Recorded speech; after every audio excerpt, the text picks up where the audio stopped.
Thanks for tuning in and welcome to the Post Route Show. And now, here's your host, W. Earl Kitchings. Good evening and welcome to the Post Route, the show where we dive deep into conversations with black quarterbacks, both past and present. I'm your host, W. Earl Kitchings. As you know, this show is proudly brought to you by Quarter Five Back, the preeminent fraternity of black quarterbacks and home of the prestigious BIP Memorial Trophy, the only national award that honors both the top black quarterback from an HBCU and the top black quarterback from high schools across the country.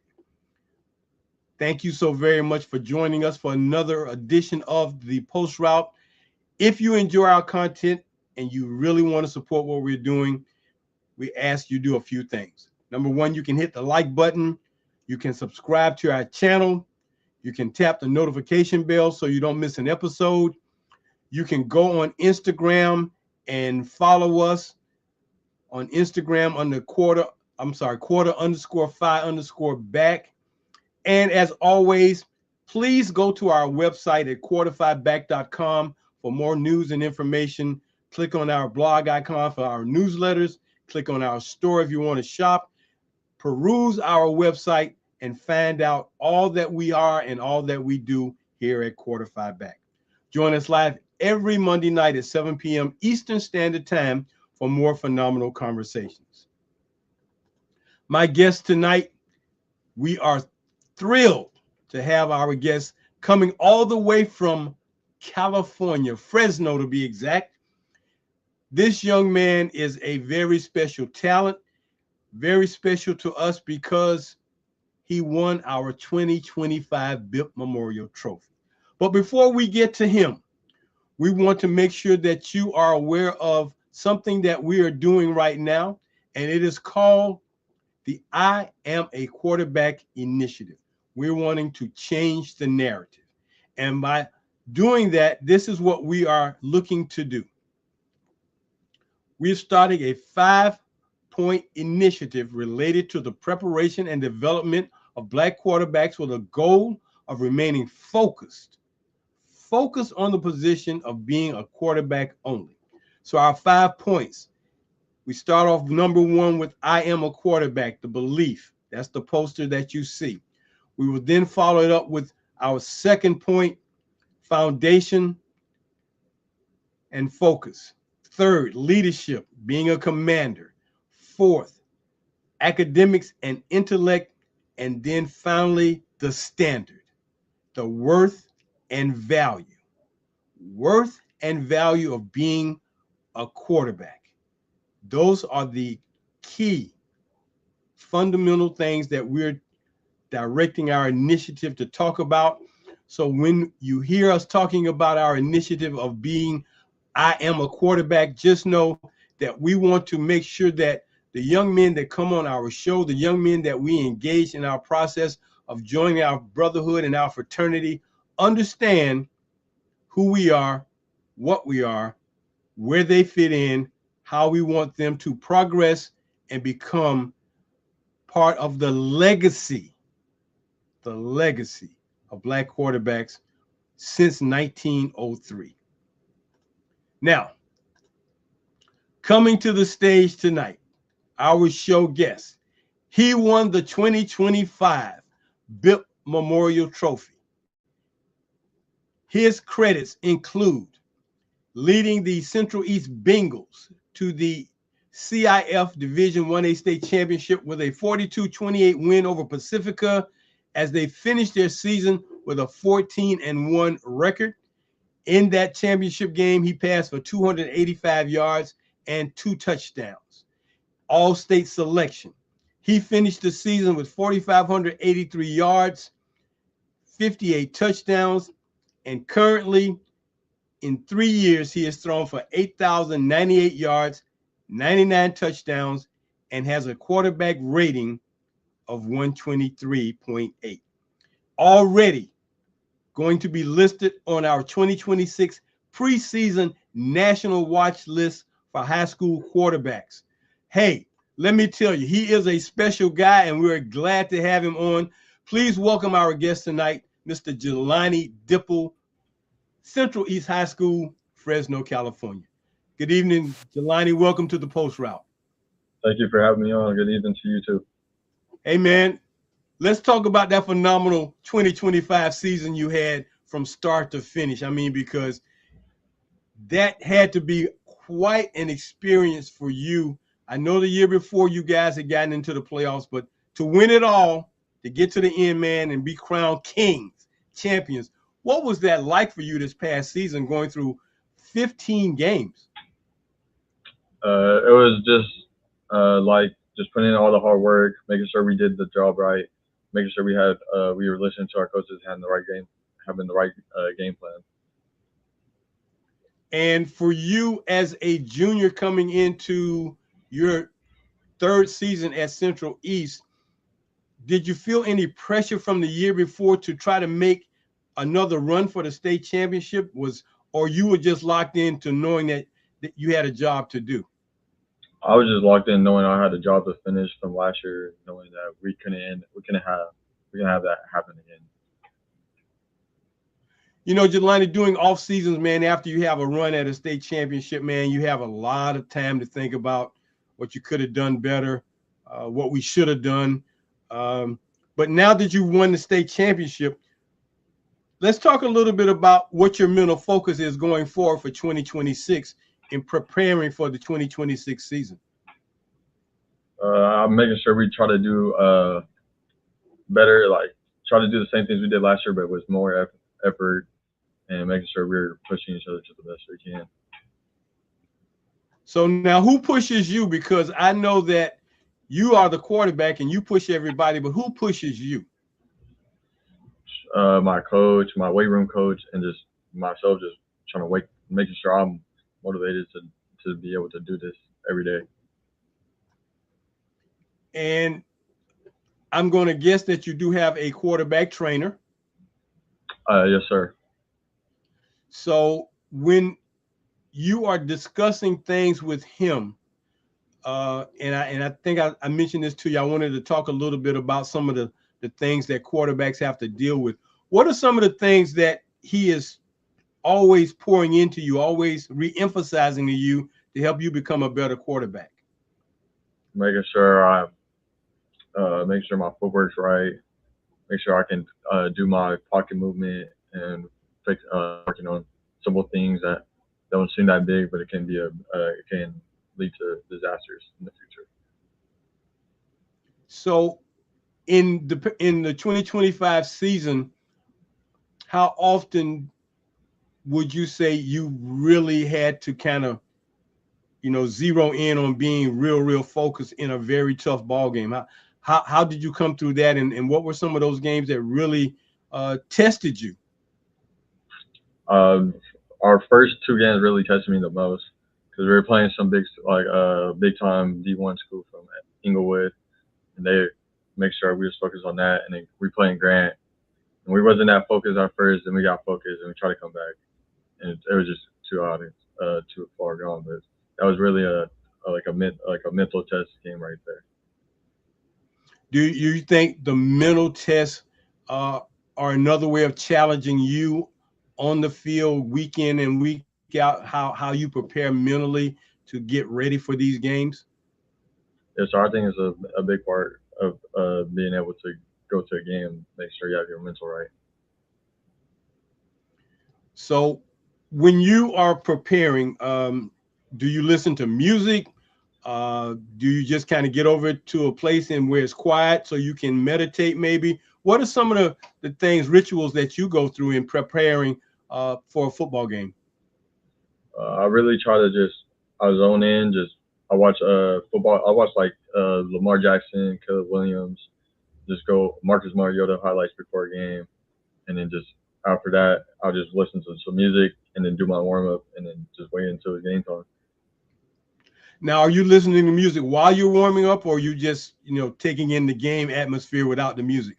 I'm listening to music while I'm warming up, and I'll take the game music once we start putting our pads on and we can't have our headphones in anymore. Okay. And this past season, when you guys finished up your regular season and knew you were going to the playoffs, what kind of thoughts did you have as far as maybe helping to motivate the team get ready for another run at a state championship? Because it's a whole new season. I mean, you got 5 games that you're looking to get to in order to win a state championship. What kind of things happens at that point? I was just reminding them what happened last year, trying to make sure we were focused on not having the same thing happen like it did last year, and then make sure telling everybody how they think we're the underdog, and making sure we wasn't feeling the same way. So do you like going into games where you already picked the win, or you like being kind of the underdog so you can kind of have a chip on your shoulder? I like being the underdog. I don't like when people think we're automatically gonna win. I feel like that gives us too much confidence going into the game. It doesn't make you the best you can be. And of course, that is always a part of the game, trying to be the best you can be. So you brought up a little while ago about pocket presence, and there are 3 things. I found 10 things that someone had written up about pocket presence for quarterbacks. I'm not going to go through all 10, but I did pick out 3 of the 10, and I just want to go through those 3 with you and get your input and feelings about that. So one is pre-snap awareness. What is your thoughts about your pre-snap awareness? How do you make that work for you? I would start off by looking at the safeties, make sure if it's too high, one high, and I look at the corners to see if it's a man or a zone, and then I go into the box, make sure if there's 5 in the box or 6 in the box, and then I snap the ball. So in that preparation, do you guys get a chance to look at the next team's video or footage of them so you can better prepare? So when you see it on the field, you know exactly how they're going to perform? Yeah, so we get basically every team's games, like every game they play, and we make sure we watch every game and see what, like, because they're not going to switch up a defense just for one game. So we make sure we pay attention to how they play their coverages. So what team did you face that in your mind were maybe the toughest secondary that you had to deal with? Toughest. High Pitt, Pittsburgh, out of the Bay Area. They kind of gave me a challenge that game, trying to make sure, because they kept on switching it, and they go from like 3 high to 2 high and 1 high, and then they have good skill corners. So okay. And being that you are aware of their corners being as skilled as they are, do they do anything to make you make a misread that maybe you didn't see in the film? Did that happen? Not really, not really, because they stay to, like, they're playing some man, so I just had to trust my receivers to make the play. Okay, and let's talk a little bit about your guys who were your receivers. Let's talk about who they are and what kind of seasons they did. Let's talk about those guys. Who were they? I had this kid named Bayon Harris. He had, I think 18,000 receiving yards, and he had 1,800. 1,800. Yeah. Oh yeah, 1,800. I forgot. I think he set the record for most touchdowns in the season, or close to it, for our program. And then we had this, and he's a D1 recruit. He's 6'3". We had this another kid named EJ Morgan. He's signed to Cal this year, and he's about to be he's training for playing with Cal right now. And we have another kid named Titus Thomas, who's another 6'3" kid who can jump off the roof. And we have another D1 receiver named Kevin Cooks, and he's pretty good too. So of those 4 guys, are any of them coming back to play with you this year? Basically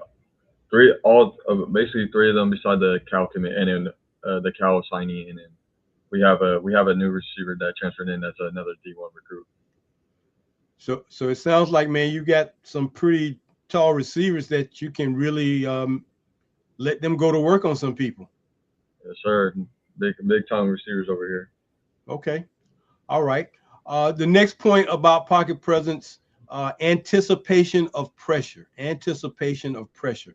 Um, Talk a little bit about, you being in that moment and you're reading a defense with the anticipation of the pressure they may be sending. I just make sure I don't just not overdo my pocket because if I do, I might just not make the read all the way, and I might just try to run the ball or just try to like avoid the sack, which is not going to help our team be better or make the move, make our moves and stuff. Are you finding that at the high school level you're seeing, especially this past year, teams blitz your team or blitz you more than you maybe saw the year before? No, because they basically every team we played went to like a soft cover four with 5 men in the box. The only team we only had one team that tried to blitz us, and then we blew them out.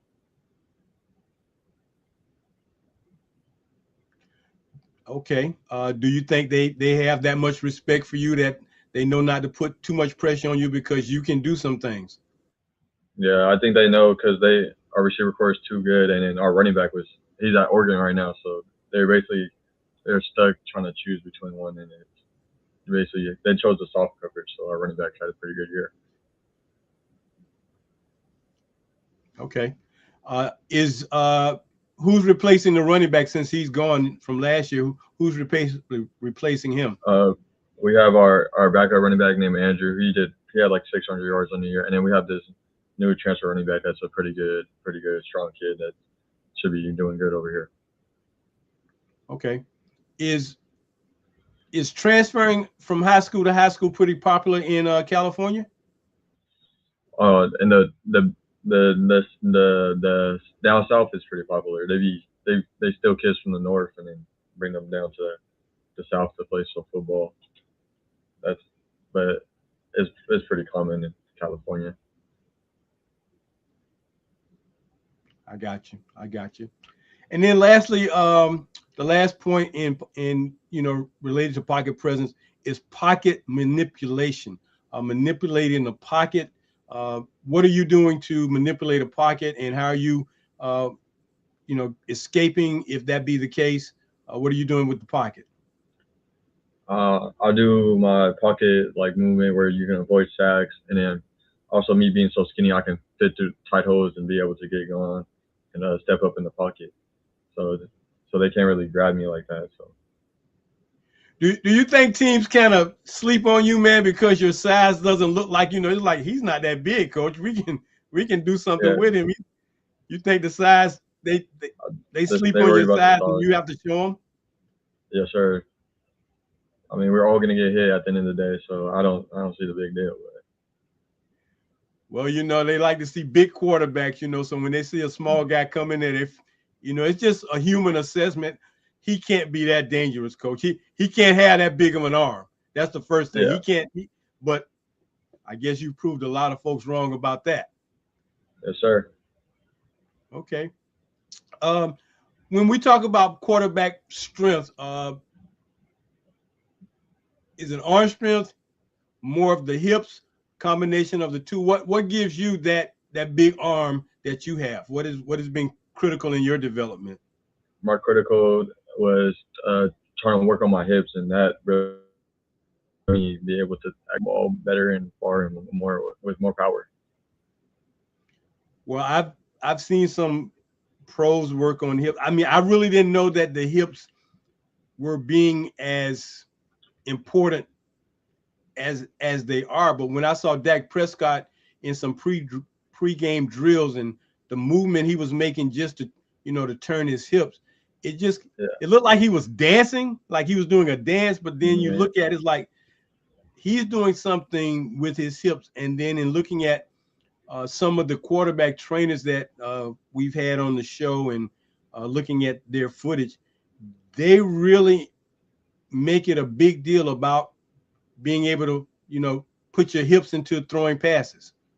Yes, sir. Because go ahead. Like 90% of the power comes from your lower body when you're throwing the ball. So you don't need to worry about your arm strength. It's worry about your hips and legs being connected into the ground, pushing off that.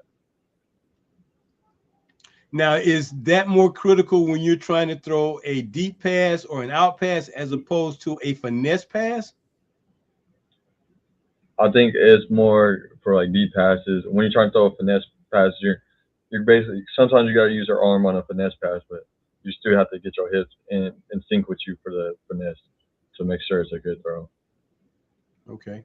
Okay. Well, I know that watching guys throw finesse passes, man, I know it's arm and wrist. And to me, it's like more wrist than arm because you can flick a ball, real quick, snap it. Yeah, real quick with that and put that touch pass on there, especially when you're throwing the the pass in the back of the end zone where you want a guy to go up and get it. You want to put it in a position where only he can get it. So that I know is more of an arm and wrist thing as opposed to maybe hips. But all in all, man, when you got to throw those outs, you got to put your body into that thing. Into it, yeah. Or make sure our Yeah. legs are in the ground correctly. So How much time? Huh? Yeah, absolutely, absolutely. How much time do you spend with your quarterback trainer each week? During the off season, I go through 2 times a week, and then once it hits season, I don't go with him at all. I just do football practice, and then I let my body heal, do treatment. Okay, okay. Now, when does football season for California high schools in your area get started? They're supposed to start August 21st, but this year we're starting a little bit earlier this year because we're going to Nevada to play. Okay. Well, that sounds about the same because over here in Florida, we're starting about that same time around the 14th. Yeah. So, uh, man, talk a little bit about having to play 15 games because that's a season and a half, Jelani. Talk about, I mean, the mental toughness, the physical. You got to go through a lot of physical stuff. How grueling and grinding is that for you, man? 15 games. I mean, other teams are through with practice. You guys are still going, but you got to go, man. How grueling is playing 15 games? It's pretty grueling, but you just gotta just accept it and just keep pushing yourself to make sure you just get treatment, make sure you get the right, make sure you're taking care of your body right, eating the right food, make sure you get some water, some protein shakes to help with your body and muscles and help the fibers um, repair. Now, does your team provide you guys with a training table before the games, or is everybody kind of on their own to go eat what they need to eat?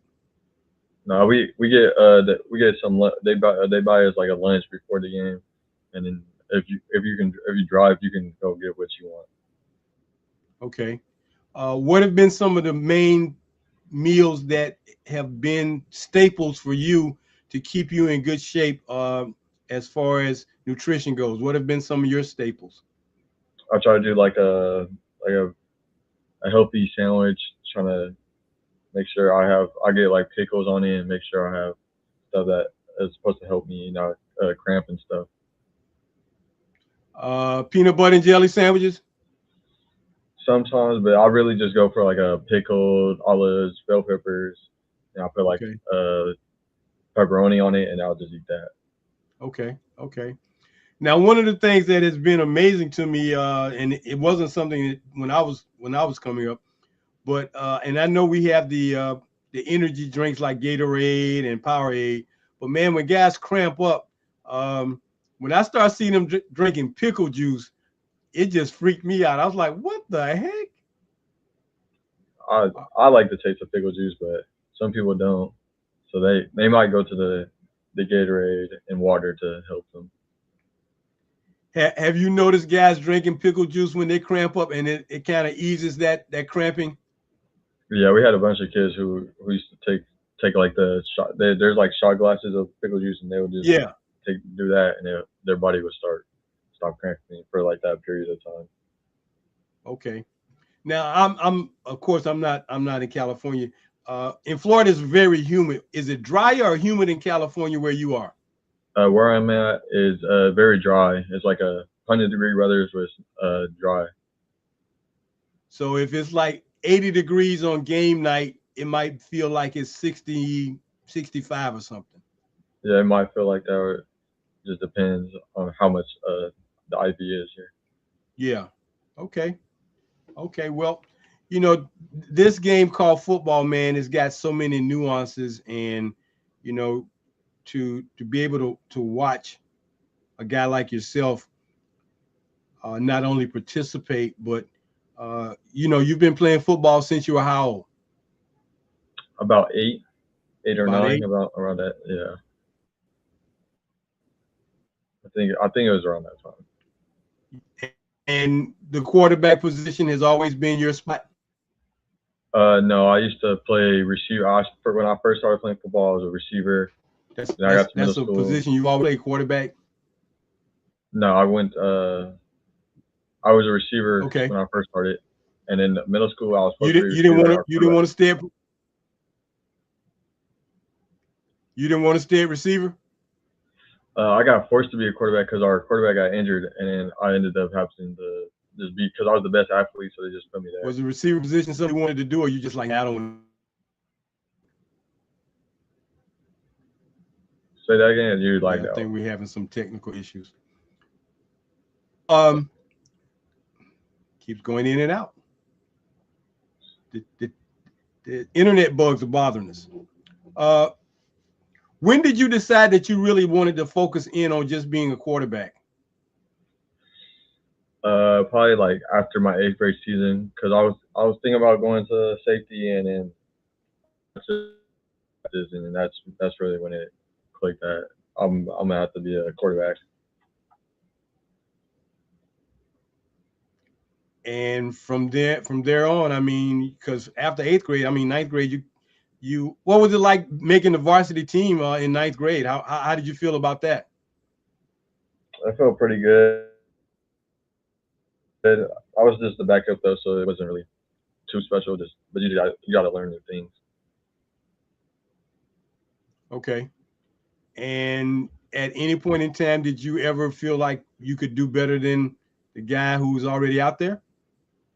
No, because I wasn't that good my freshman year. I didn't have a QB trainer or nothing, so I wasn't. I was kind of just raw. I was just doing. Okay. I was just playing quarterback. Well, I noticed that even though you were just kind of the backup, man, you still threw for 1,000 yards in 9th grade. So I mean, yeah, obviously you got some playing time, and obviously you showed the coaches something, because the next year, you know, it's almost like, you know, okay, here are the keys to the car, let's go. yes, sir. They gave me the keys, and they haven't looked back since. Well, ain't no need of looking back when we got a guy like you, man, because you are that leader, you are that quarterback, man, and obviously you know how to get the job done. So it's no need in giving nobody else the keys. But of course, there's always competition come spring and fall practice, right? Yep. Got Okay. a freshman quarterback that's pretty big. Oh yeah. So yeah. Okay. Well, I guess he's gonna have to wait his time though. Yes, sir. All right. Well, we're about at the halfway point, Jelani. We're going to take a break, man. While we're taking this break, we're going to have a session by our mental performance specialist, Dr. William Kitchings Jr. He talks about some things in preparation of playing the game, and then we're going to do some commercials. And then we're going to come back, and I really want to talk to you a little bit more about our initiatives on the idea of remaining a quarterback, being a quarterback, and just being in that spot. All right? Yes, sir. All right. We're going to get back to our guest tonight, the fantabulous Jelani Dippel, state champion, CIF Division 1A from Central East, the Central East Bengals. They went 14-1 this past year and won the state championship. We're going to be back with him after we kind of do these commercial breaks. First and foremost, we'd like to get to our newest partner with Quarterfied Back in the Post Route, the J. Markell Watch Company out of Albany, Georgia. And I have to say that because Hey, we love those guys over there at J. Markell Watch Company, and we're proud to have them as the official watch provider for the BIP Memorial Trophy in 2026. So we're glad to have them on board. That is one of their watches that they provide. That will be the watch that we're looking to provide to our two winners in 2026. And we're just happy to welcome them to being a partner with us. So remember that name, J. Markell Watch Company, luxury automatic watches crafted for generations. You can read more about them at jmarkellwatch.com. The J. Markell Watch Company, proud supporters of Quarterfied Back and the Post Route. And then secondly, we want you to visit our store on our website. Go to quarterfiedback.com, click on our store, and order one of our hoodies or one of our logo t-shirts. You see them right there in front of you on the screen. $50 for the smaller extra large, and 2X to 4X, it goes to $60 for our hoodies. T-shirts start at $25, $35 for the larger sizes. So be a supporter of who we are and what we do. Let people know about Quarterfied Back and the tremendous job that we're trying to make headway with and continue to provide the preservation of the Black quarterback legacy, the Quarterfied Back hoodie and Quarterfied Back t-shirts. And then also in our store, you can get a copy of my book, The Forgotten QBs, the little known history, information, and statistics about Black quarterbacks in American college football. This book was written about 3 years ago. It is a well-documented piece of literature documenting quarterbacks that date back to 1903. Information, statistics, bios, HBCU quarterbacks who have made their names known on the gridiron amongst Black colleges. It is just filled with a lot of information. Makes a great Christmas gift. Makes a great birthday gift. So order your book from us here at Quarterfied Back, The Forgotten QBs. And if you order it, I'll make sure I autograph your copy and get it out to you. So there you have what we're doing from our store. Right now, we'd like to bring you our mental performance specialist, Dr. William Kitchings Jr., with another segment of Psyched Up.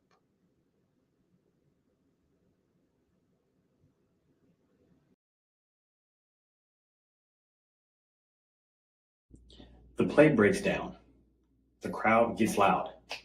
The last throw is still in your head. And somewhere in the middle of all that, the next snap is coming. My name is Dr. William Kitchings Jr., and this is Psyched Up. Last session, we talked about where attention should go during execution. External, specific, trained. Today is what happens when something pulls it away. Because under pressure, attention naturally narrows. It pulls inward towards self-evaluation, away from execution. The crowd noise isn't the problem. The previous play isn't the problem. The problem is where attention lands after those things hit. Research on self-talk and performance shows that instructional cues, short, specific, task-relevant words or phrases, are significantly more effective at redirecting attention than motivational phrases. Ball out fast redirects attention to execution. Come on, let's go. Redirects attention to emotion. One opens the door back to performance. The other keeps you standing outside of it. So here's the work. Build one instructional cue for the moment your focus gets pulled. Something short, specific, and tied to the next execution demand. Not stay focused. That's a reminder, not a redirect. Something like back shoulder or eyes high. One phrase that pulls attention immediately back to our last session said it belongs. External, specific, executable. Practice using it in low stakes reps before you need it in high stakes ones. Focus doesn't disappear under pressure. It just goes somewhere it shouldn't. Train the redirect, and pressure stops being a distraction and starts being a cue. I'm Dr. William Kitchings Jr., and this is Psyched Up, a space built for the moments behind the moments.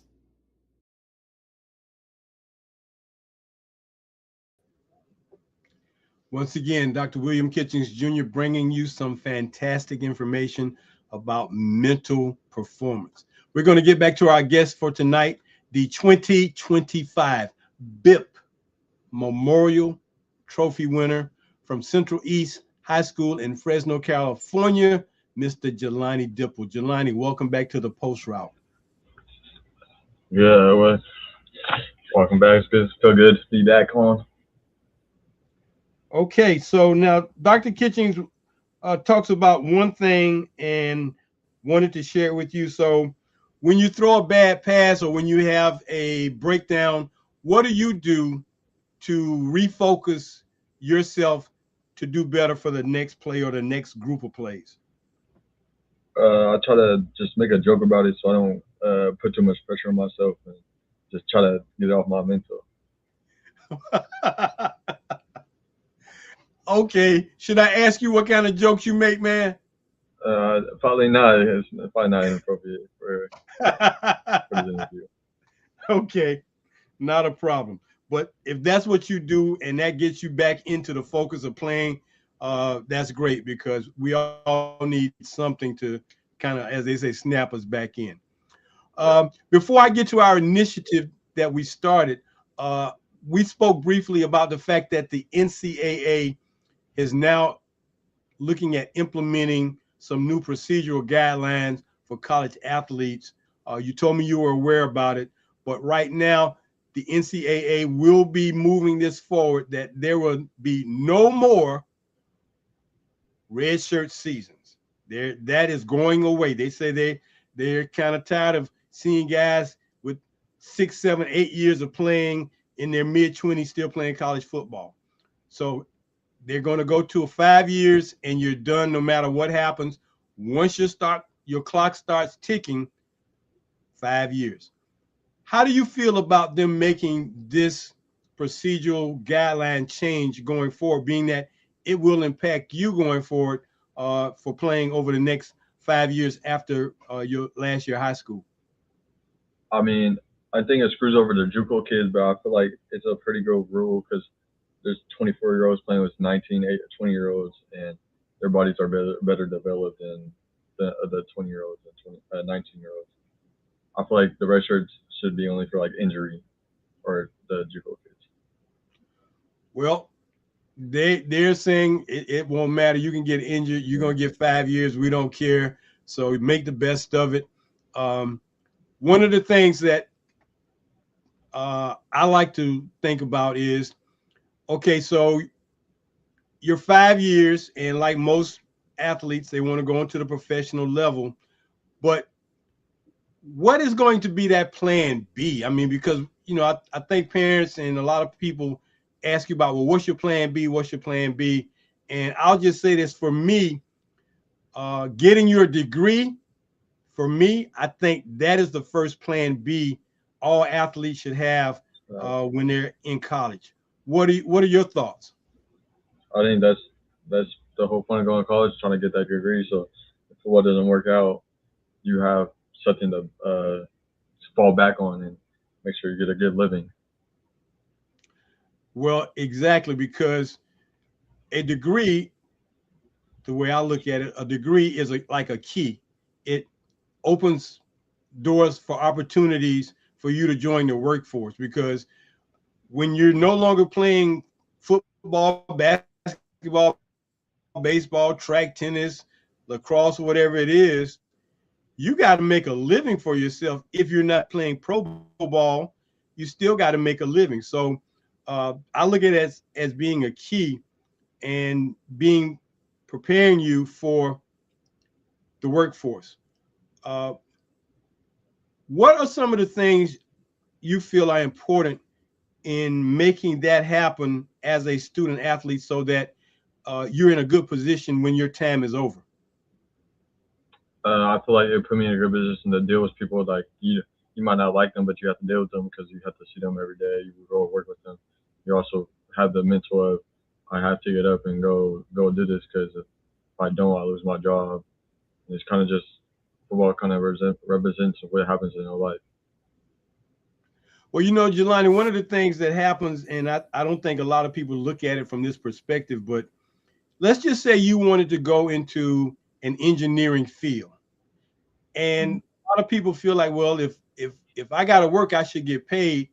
But when they say you don't have any experience, then how do you get experience? I think sometimes volunteering in a workplace during the off season can be a help to you getting a job with a company or some company like that after you finish playing ball or you have to go into the workforce. What do you say about that? You cut out, but I heard the what do you think about it? I think it's From pretty a good volunteer if you go standpoint going volunteer, into the so you can workforce. have at least some experience when you get to the work field that you're supposed to be working in. Okay. Well, have you kind of thought about what professional field you would want to go into after college in the event that, that your college days are over? Have you thought about that already? I can't hear you. Okay, I'm sorry. Let me see.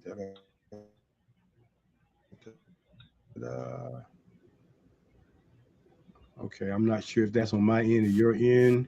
Hear me now? Yeah, we're getting these technical issues. Oh, there we go. I can. I'm not. You hear me now? Yeah. Okay.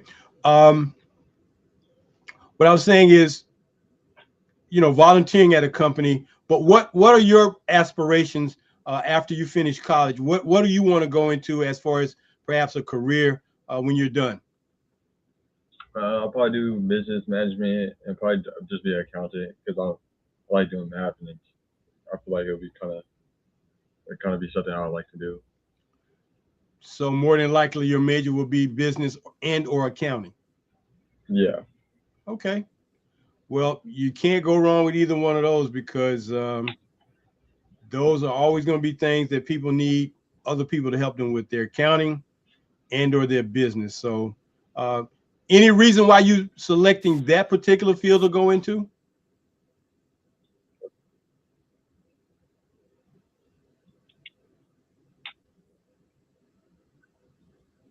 I think we lost him again. Did I lose you again? Yeah. I was just saying, is there any reason that you chose accounting or business as the profession you might want to go into? I feel like it's it's like a big time job and not a lot of people are good with math or like business stuff. So I feel like that would be something I can do because I'm pretty good at math. Okay. Would you also, being that you're so good with math, would you also consider engineering? Probably not because that's like a different type of math for me. It's a bunch of like you're trying to put a bunch of small numbers. I got you. I understand exactly what you're saying, man. That engineering ain't no joke, man. That's a different ball game. You stop messing around with that stuff. Okay. So let me get back to our initiative real quick, just to talk about one thing about what we're doing because we feel this is important.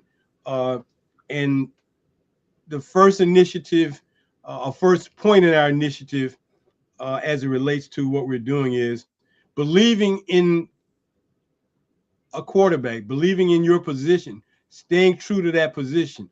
Um, what do you think is going to help you stay focused on just wanting to play that position versus being, told to play a different position? I think what will keep me focused is just showing up and showing them like I'm better than these quarterbacks and making sure I look the best when I go out to practice. Do you think you're going to have to work harder to maintain that belief in your abilities as a quarterback, or you're just going to compete no matter what? I'll just compete no matter what. I always have belief in myself. So if they don't have belief in me, but it don't matter because I have belief in myself. Are you familiar with guys who have played quarterback and then had to transition to a safety or receiver position? Are you familiar with any guys who did that? Yeah, I've seen Terrell Perry. They were trying to have Lamar do it, and Okay. a couple other quarterbacks try to do it. And did they transition to another position, or they just didn't play anymore? Lamar Jackson stayed as a quarterback, and then Terrell Perry he switched to a receiver. Okay. All right. Well, we believe that's important because we've seen it happen so many times that, coaching staffs or coaches want to switch a guy out.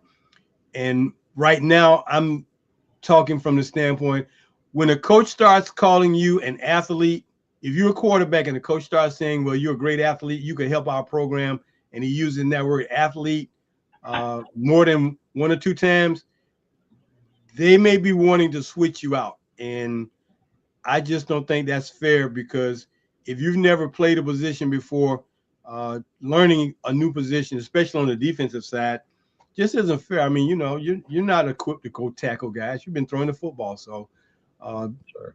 we're just trying to make guys aware that when they start saying athlete, just be mindful that they got something in mind. And I don't think, and I might be wrong, I don't think it's a problem asking a coach, are you looking at playing me in any other position besides quarterback? Because if you are, your school may not be a good fit for me. What do you think?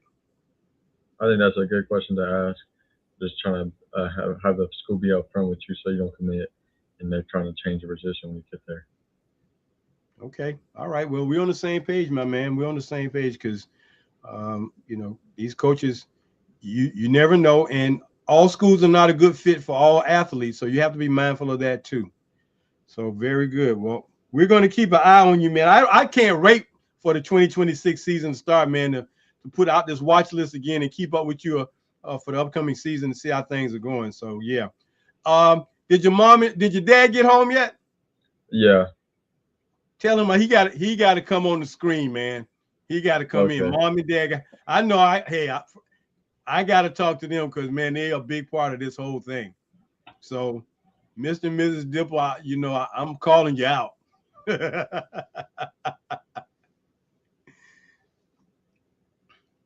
Hey, let me ask you this. What did you think about that trophy you got?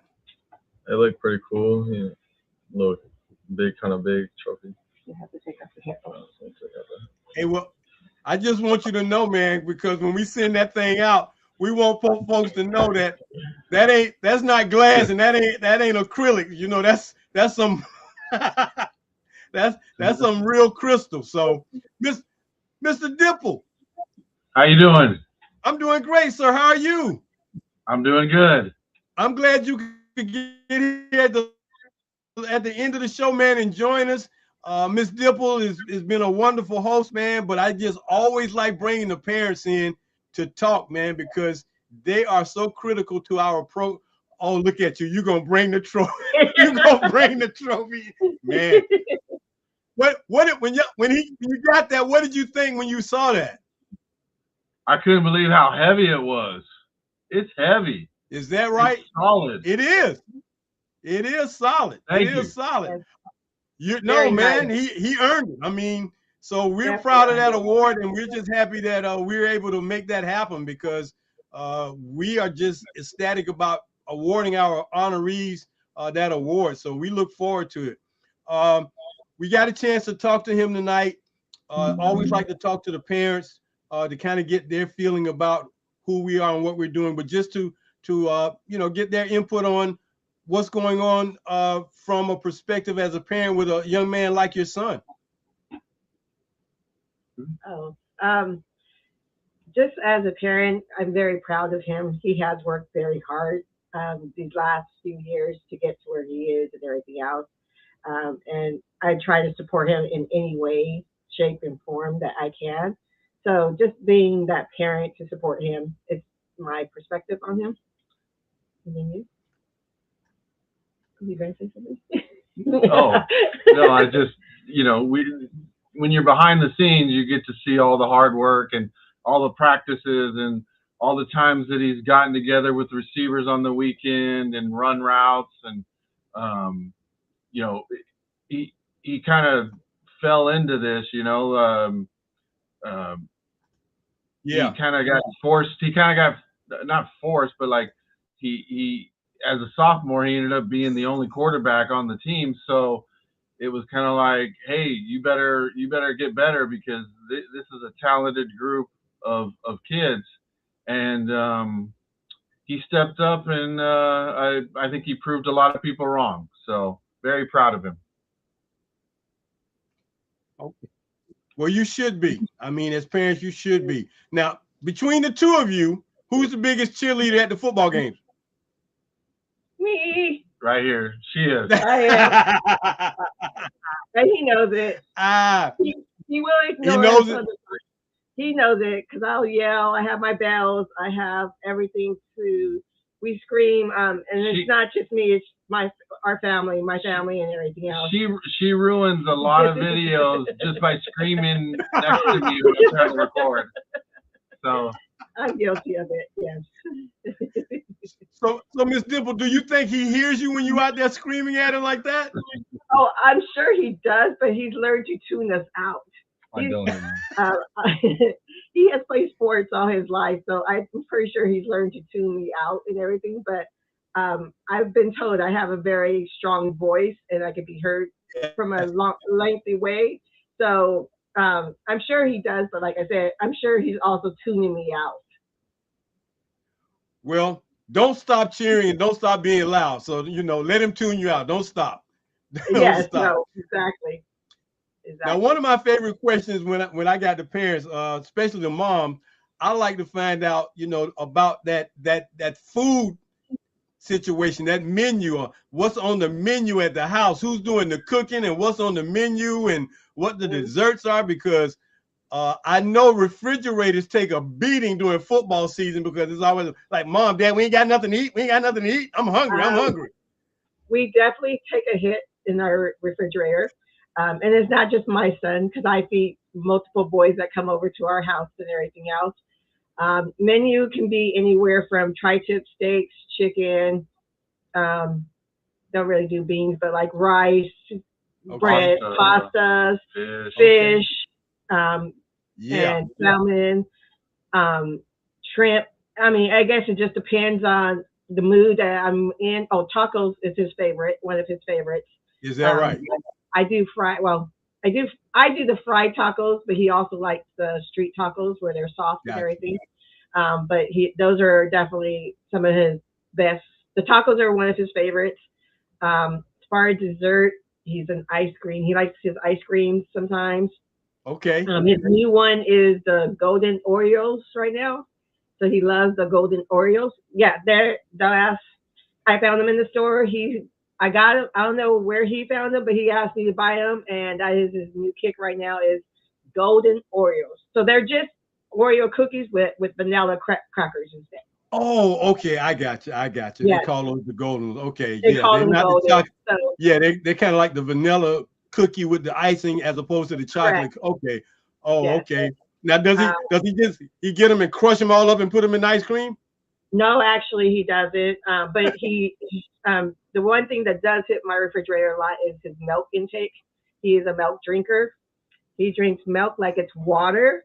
Really? Oh, yes. I literally buy probably about 5 to 6 gallons a week, and he will drink probably about 3 to 4 gallons himself. Hey, Mr. Dippel, I got an idea. Buy a cow. Yeah. Because if he's drinking milk like that, oh my goodness. Yeah. Yes.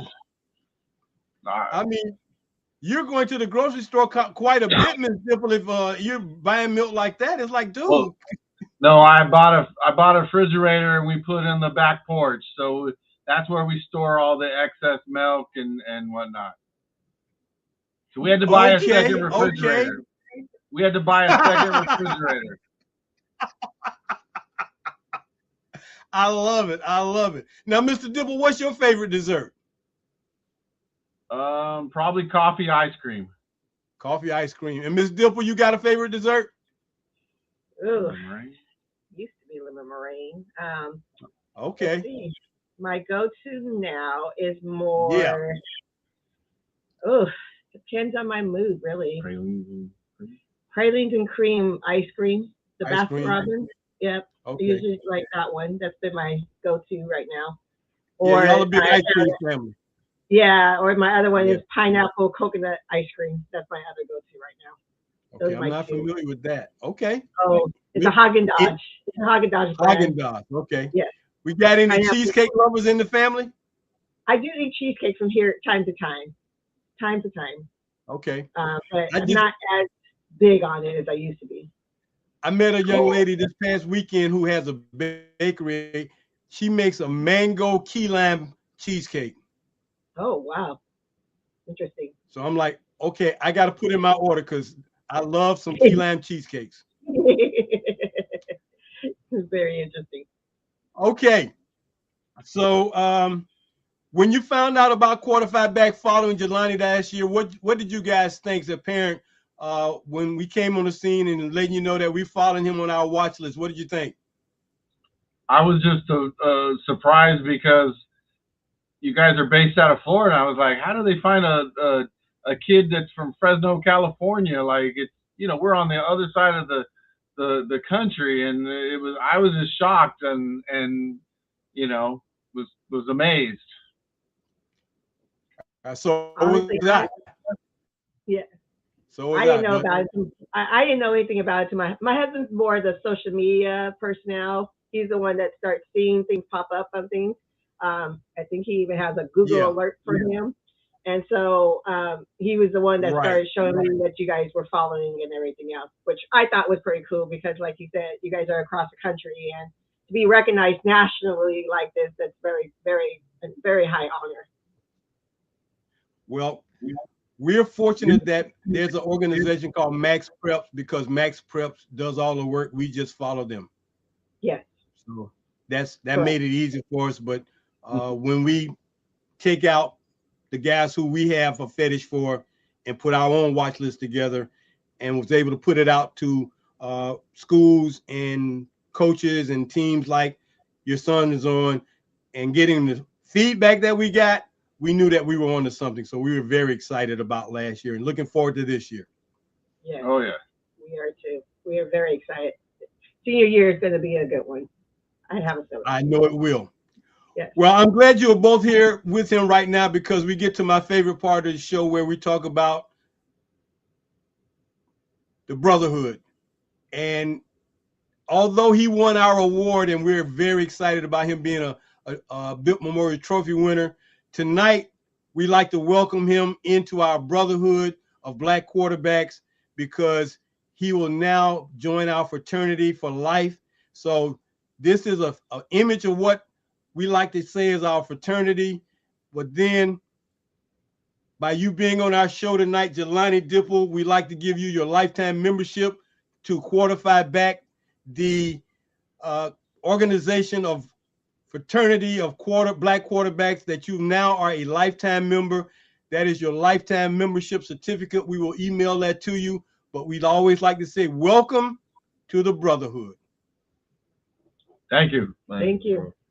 Yes, indeed. So this is something very special to us, man. You're a very special young man to us. We value you. We value your family. And again, we can't say enough for you guys welcoming us into your homes and making us a part of Central East football in 2026. And go Bengals. Go Bengals. Yes. Thank you. Okay. Thank you. Well, that's going to about do it for us tonight. Thank you very much, Mr. and Mrs. Dippel, for joining us. Jelani, thank you so much for joining us on the show tonight, man. May you have much success this upcoming year, man. And we will be following you to find out how everything is going. Thank you. Thank you. Have a good night.